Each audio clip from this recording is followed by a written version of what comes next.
তুমি একটি ভালো কাজ করছো, কখনো হতাশ হবা না। তুমি একটি ভালো কাজ করেছো, কখনো হতাশ হবা না।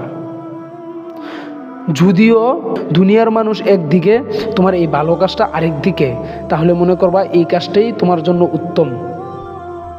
তাহলে তুমি মনে করবে যে এই কাজটাই তোমার জন্য জান্নাতে যাওয়ার জন্য যথেষ্ট।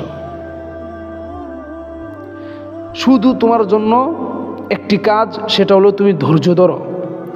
তুমি শুধু ধৈর্য ধরো, দেখবে এক সময় না এক সময় তোমার কাছে মানুষ আসবেই।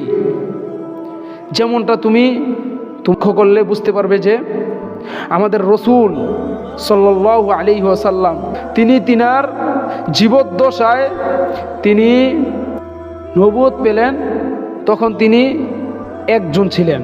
তুমি যদি একজনও হও, যদি মনে করো যে তোমার এই কাজটা আল্লাহ তাআলার কাছে পছন্দ হয়েছে, আল্লাহ তাআলার কাছে পছন্দ হবে, তাহলে তুমি এই কাজটা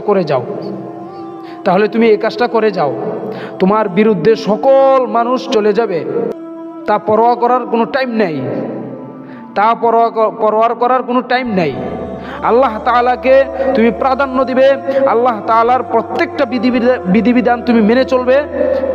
যদি তোমার বাবা মাও তোমার বিরুদ্ধে যায়, তুমি তা পরোয়া করবে না।